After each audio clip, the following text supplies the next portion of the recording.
حسنوا لكن أنت بدن دليرة الصومالي هل كواحد كوي ما دانيو كلية رجية الدمر ما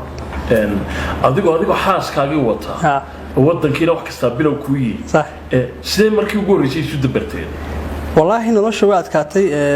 ضد يسوه يعاوني أنا وتشرين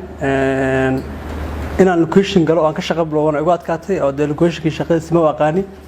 waxaan go'aansaday maadaama aan Djibouti location ku meelaha tuulada inta ka badan inta badan ganacsiga Soomaaliya ku haystaan waxaan magaalada isagu noolaataa family noolaataa kira laga rabaa raashin baa laga rabaa waxa taqaanaa maqaaxis lagu shaqeeyo de cuntada Djibouti wadii wax ka shaqeynay oo dhala soo wax soo maamulay shaqooyin badan ka soo qabtay bal isku day shaqooyinka taqaaniin aad bilowday waxaan ka biloobay maqaaxil waamo waxaan noqday cunto gore marka waxaan ka shaqeeyay lacag 7 bilood ah cuntada guray way 7 bilood waxaan noqotay inaan isbixi weyso shaqadan ka wareegay meel kale adala leeyahay banaadir oo maqaaxi kale aan wareegay ooga ka kharash fiicnaatay tiiba marka hadana wax laga dhigay 3500 adoo lacag $200 bishina ku shaqeeyay $200 wax noqonaysaa kiradii waxa ku bixinaysaa biilki waad ka technology kadib shaqada baa diraa la yiri adi xoga family shaqada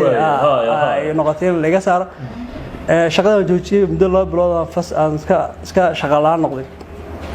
waan fikiray markaan waxaan yiri shaqalaan dadku ma jiri kartid baladana bilin raadi maqaaxi badana nin waxa marka oo Saalax Liyaad Ingiriis oo saaxiibanahay ayaa wuxuu ninka la soo celiyo sidaan ku soo noqday shaqadii marka wuxuu yiri waxa la wax taqaanid soo bandhigo ku shaqeyso okay waa shaqadan biloobay shaqadii marka wuxuu siiyay qaybta management-ka adiga oo maamul adiga wixii loo baahan yahay maqaaxidana u soo adeego sleep-kana aan qoro dadkan marka sida wadamada Djibouti ka qofka mudarabka wuxuu yiraahdaa inta ka qaadan halkan waa la qoraa qofka loo qoraa qofkii wuxuu cunay xabitaanka wuxuu qabo inta wax lagu dhigaa waraaq lagu dhigaa iyadoo laga rogayo wana qiimaha ku tusin hadhow marka kacdin baa lacagtii qiimaha wuxuu ku qorarkaysa tiiba marka shaqadii aan bilaabay shaqada marka waxay noqotay mushaarkii wali waa yar yahay oo isma bixin karay kiradii iyo marka hadana waxa ay dhashay cunug حسين إلى ويل كعرضي مركو ويل كده شدنا الله شيء ويسيب الأرضي على بعض بامباس كذا وسي هاي قيس بنوضع مركا وافق كلام حاري العكتي صدق يكون كما أنفعس وأنا مسكح كنت مركا وحنا نسوي شيء مقاحيشي وحاركي هيلب كنت قيمها لقضية مركو هيلب بوجا سواركي وحنا ليش نكي مقاحيس كان واحد نوع فريش كان قريب كمية عن كيس استعماله وحول أوكي واستعمال كرتا هيلب كوا مركا ka soo qaaday beerihii hilibka laga soo qaaday habeenkii marka aan shaqada aan dhameeyo ayaa waxaan bilaabay inaan tirtiro hilib oodka hilibka oodka oo yara marka 70 iyo 80 baa la siinayay aniga wuxuu fadhiyay 50 iyo 2 ama 53 marka waxay noqotay inaan halka aad waxoogaa soo saaro lacagii halkaas ay ga soo baxaan noloshii waxoogaa ay sir bedesho marka waxaan idhaahdaa hadana waa si adkaatay noloshii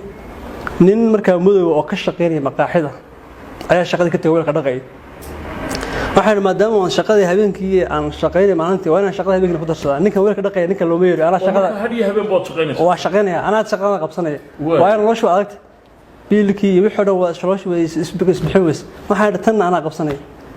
ma qaban kartid soo ilaa 12 habeenimo ma wixii ka dambeeyay waxaan jaranaya hilibkii aan jaranaya idinku iska dhaaf ومركا حسنوا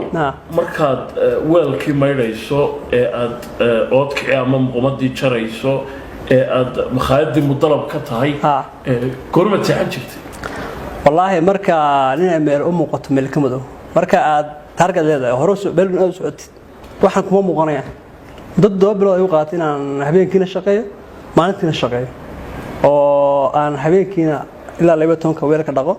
wixii ka dambeeyay hadana hilibka aan jarjaro kadib aan maqaaxyaashii qaybo kamid ah aan raado bujarium sidii ku keenaa wuxuu keenaa 85 way aan waxaan ka siinayaa kiilodii 75 ma ka siinayaa ninka muddo $5 bay noqonaysaa marka intaas 75 waa lacag $5 way saada $5 bay noqonaysaa way kiilodii marka 75 baa lagu keenay 10 baa kiilodii u soo haray 10 kaaran ninka malaawiinka wuxuu ka shaqeeyaa muddo wuxuu ka shaqeeyaa 1200 oo markaas marka minka malaawaanka mushaarkiisa ana bixinayaan hadda 4 kilo iga qaatid ninka mudug ku shaqeynaya ana bixinayo mushaarkiisa way adi 4 kilo iga qaado ninka mudug mushaarkiisa inay weydiiyo marka aniga intaas 7 ran ayaa aan faa'iido ka helaya oo ay waan arag way marka iyada waxay iga caawisay in aan bishii 3,000 4,000 ka sameeyo ayna gabadha waatan bil ka dhigo way ayada marka waxay iyada naga caawisay xaaska akhir la siiyo inay lacagtii ay urusto marka ma ogeyn هاي marka lacag adi maalma kamid ah waxay tiri lacag waxaan ku hayaa 22 kun ee adiga waxaad ku sameyn kartid ku samee okay way haban keen waxaan bilow marka inaan lacag yar diin rasado inaan baawur gato way aad maxay ku sameysay baawur aan sii kireeyo way baawurka waa in la casriya aan dhiibay baawurka bishii waxa la keenay 4 kun lacagtii mushaarana u qaadan lacag leeg ayaa la keenay oo taksiyaan buu shaqeynay way markaas waxaan noloshii xogaa aan soo yar faahfaahmay kadib aadana maqaaxidii aniga iyo gabadha deeqalayada military degan oo tukaamo kule baa labadeed waxaan ahayn gudaha la galiyay waxa la jikada gal caawiyaan noqda marka nin kuuga lacag badan qaadanayay oo ilaa 12 ku qaadanayay ayaa shaqadii joojiyay ama ka shaqada wana qaanaa kuuga bana idana shaqada taqaana waxa la labadiina ma qaybsina lacag labadiina baa safka hore anaga wadiyaar ah midkaawi lix kuma leeqaad ana laba beris kari markaas waxaan nidaam bachaanis ninkii 3 kun qaadanay markuu leeyahay 4 6 kun qaado baa challenge ku soo kordhay ana waxa keenay labada beris kari shaqooyinka kala qabsan ana shaqadan qabsanaya labada marka meeshii xoog ku qabsanay oo adii farsamadii wixii aan aqoon lahayn oo soo bandhignay maqaaxidii way kala kacday kor u kacday aqoontii aan lahayn wixii aan lahayn oo dhan aan soo bandhignay alxamdulillah ilaahay waa noo nimcay حسن هذان شكله هذا هو كويرنو dhalinyarada Soomaalidu waa mid iska caadi oo marka hore locationada meelaha loo yaqaan ama tuulooyinka shaqada ka soo bilaabaan hadii ilaahay ku nabad geliyo dhowr sanadood markay joogaan ay magaalada soo galaan sax adigu marka leenka gabi ahaan baad ka wacad hadii la yiraahdo ani habeen ma tagin ma saxan hataa location waa maqlaa mar baan tagay oo yaraan saaxiibana tukaan aan u kaxeeyo oo tukaan oo lahaa hadda Canada aaday yarka marka tukaanka markaan geeyay waan soo noqday wadada garan waayay wadada ku soo noqon lahaa ayaa garan waayay waxaan noqotay inaan kaalin shaqaale istaago oo aan raado niman tagasiyo soo wacdo meesha joogay yimaada aniga meel sheegay aniga la soo doonayba marnaba kuumay soo dhicin miyaa sida saaxiibka inaad mar labaad sii tahriibta hadana wallahi cabsalaam waxaan been sheegin marna iguma dhicin marar badan oo aad arag badan saaxiibada qaar Mareykan jooga qaar Canada jooga qaar Ingiriis jooga oo aan saaxiibana qaar ila shaqeynay xataa shaqaale markii dambe aan noqday boss noqday oo aan ihoos yimiday oo tagay waa jiraan laakiin anigu waxaan ri hadii aad Afrika shaqaynayso South Africa joogtid marka runta laga hadlana South Africa China-ka yaala ma yaalo Mareykan iyo Europe hadda inta badan dukaamada sharciga lama weydiiyo hadda sharciga la iska dhibaya laakiin hadana nolosha South Africa taala ma taala Europe Mareykan way mudad sidii ku shaqeynaysay makhaayadii aad ka shaqeynaysay dabaaq ama kuug baad noqotay ganacsiyada aad gaarka u leedahay waad barbar wadamay hadana waxaan bilow marka hilibkii dhinacan ka waday hadana waxaan biloobay in aan maqaaxidii aan ka tago oo ana 60 kun qaadanay waxa la ii sheegay lacag 9 kun markii la arkay shaqadeedii markaas waxaan go'aansaday inaan madax banaan maanta oo nin la qaban karo aan ahayn oo kuuga 9 kun marka maxay noqonaysaa dollar 9 kun waa $600 way lacag gaars marka 400 300 ilaa 200 joognay $600 bay noqotay marka waxaan noqday nin madax banaan oo shaqaysan kara oo kuuga oo cidna aan ka cabsanayn wada hadda maanta nin kuuga weyn maanta Johannesburg rag lagu tashado kamid aan ku jira maqaaxid waan ka shaqo biloobay hadana kale 9 kun oo ma qaadanay waqti dambe 9 kun ma waxaan biloobay baawurka indhac ku shaqeynaya waxaan siri baawurka duu shaqeynayo maad lacagtan baawurka iyo lacagta inta waxa dhigtay ma bariis gilis way niman inta la soo shiiyay waxaan kiri bariis kana rabaa bariis baan kilaayo marka dambe 8 kilo baan gaarsiinay marka maalintii marka bariiska inta badan maqaaxeesha lagu kariyo hadda bariiska la kariyo waa hal bariis waa bariiska aan keeno waliba aan inta badan maqaaxeesha u qaybiyo way maqaaxi ka tagtid waa dhadhanka waa kala duwan yihiin waa hal bariis inta badan dadka waxa caawiya maqaaxeesha qaarkood caawiya waxa weeyaan maraqa bariiska lagu karinayo marka neef ariga aad marqiis aad ka saartid bariisku macaanaya laakiin marka loo ku karid maraq ma macaanaya marka waxay noqotay in maqaaxidu hilib badan laga cuno oo maraqaas naga caawiyo in bariiski macaanaado ku kasta oo noqdo xataa bariiska hadii aad maraq fiican u hel waxba kuma macaanaanayo marka taas waxa naga caawisan in bariiskayga maqaaxiyaashu ay amaanaan si marka bariiskayga loo yiraahdo bariiska maqaaxiyaasha kariso waa in maqaaxiyaasha kale maxaa ugu soo karinaysa qof kasta oo maqaaxi kale ka yimaado yiraahdo maqaaxida bariiska ma soo gataan kadib maqaaxiyaashu tagay bariiskana haye waxay sheegay ilaahay waa yahay bariiskaas noo keen intaas noo keen dukaankii bariis buu gaadaya aan bariis ka taman gaadaya marka bariiska waxa noqotay bariis caan oo magaaladii dhan ku faafay haddana gobolada u gudbay meel kasta ilaa hadda waxa gaadhaa ilaa wadanka dibadiisa in aan u dirno Mozambique bariis intee lag badiibisa marka bishii waxaan iibinaa markii hore waxaan iibinay 800 xabo 200 xabo oo jawaan hadda waxa noqotay container in la keeno containerka bishii aad bil iyo 20 biri container ku dhamaada هذا كونتينر waa laba container midna waa mid yar midna waa mid ka weyn marka wuxuu noqonayaa 6800 xabo oo 5 kg baa dhamaatay alxamdulillah horta bariiska muddo 5 sano soo socda waatay ganacsigaagu waa sii waday gaastaadiyana gashay iyada seed ku bilowday intaan gaaska gelin haddana waxaan biloobay loader furay Djibouti loader leeyahay maadaama dadkii dhalinyarada ay inta badan xaasku ay ka maqnaayeen markaas iyada loosh wala soo shiisi bustiyaasha aan ugu dhaqo isla markaana qofkii u heli karo ma ahan de hada wax oo cadcad dhigay ama wax mashiinta ku shukriyeesa iyada dhaqaysa tu kala iyadana ka taalo oo iyadana qalaajinaysa ayaa ku riidaysa iyadana marka ku qalaajinaysa marka gabdho madow oo South Africa shaqo galiyay haddana waxaan shaqo galiyay yar Soomaaliya oo isaga meeshii ka shaqo biloobay oo adigii baa noqday aniga waxaan noqday shaqo bixiye yarkii waxaan nin ka shaqay meesha Afrika ku qaado yarka markaas inuu farsamo yaqaan buu ahaa wuxuu inuu mashiinta dharka lagu tireyna ma keeno waxaan ka yiraahdaa mashiinta ma keena Afrika ma qaata mashiintana soo gaday kharashkeeda ku bixinaya lacag kun doolar noqotay wixii seen qabsanayna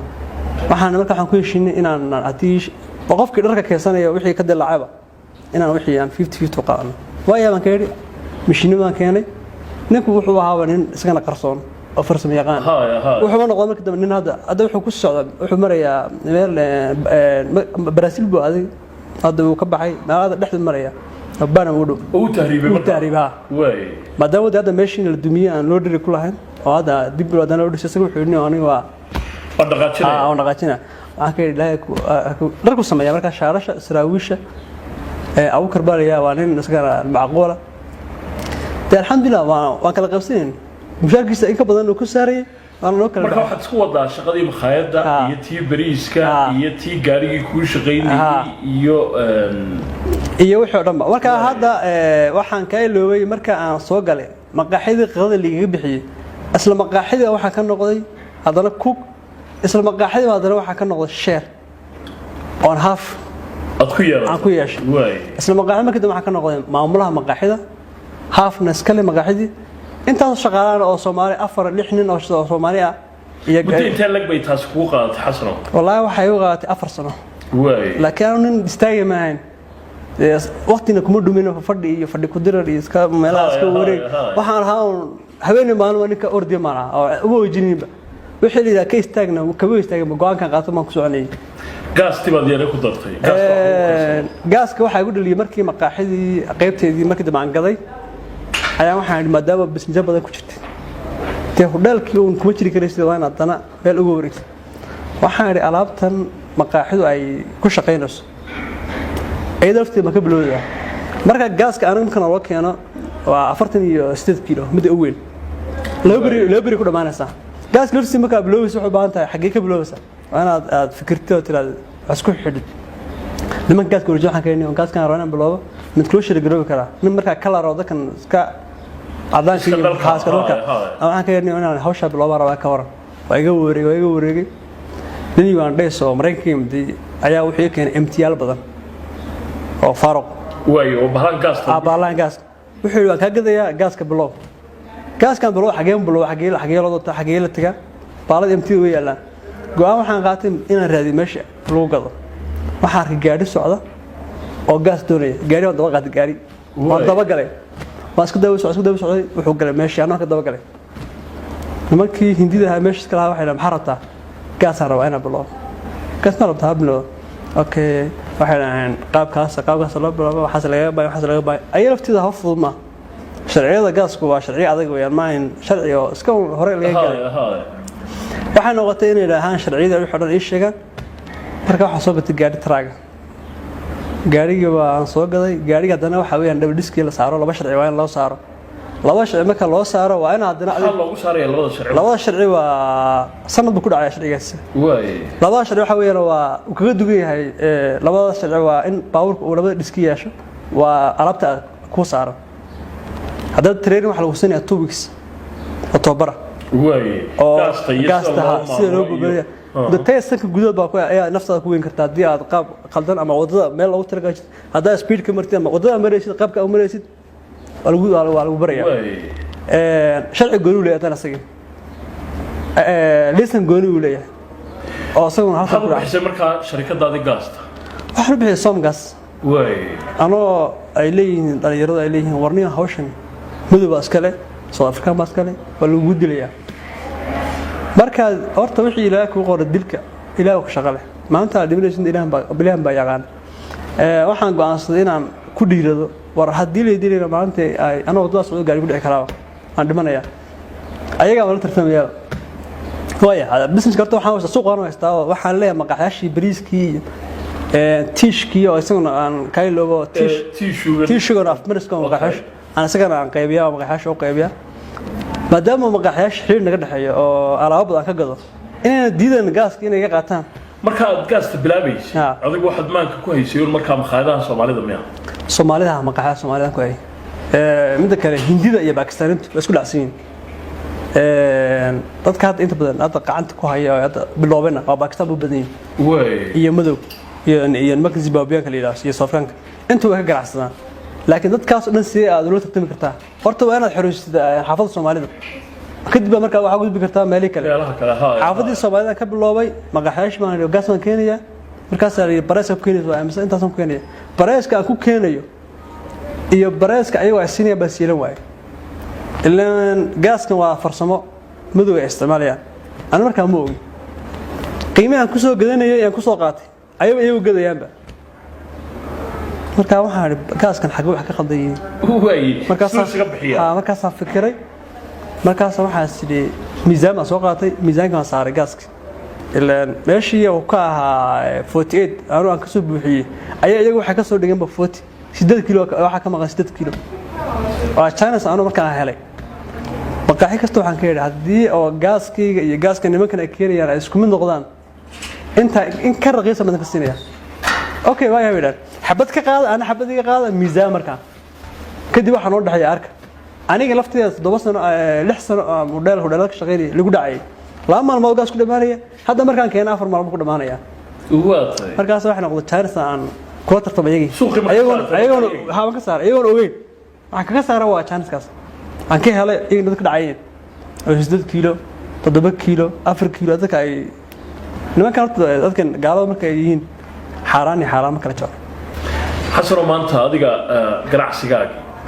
waa wanaagsan yahay suuqii waad fahantay ninka dhalinyarada ah ee Soomaaliga ah ee maraya halkii aad maraysay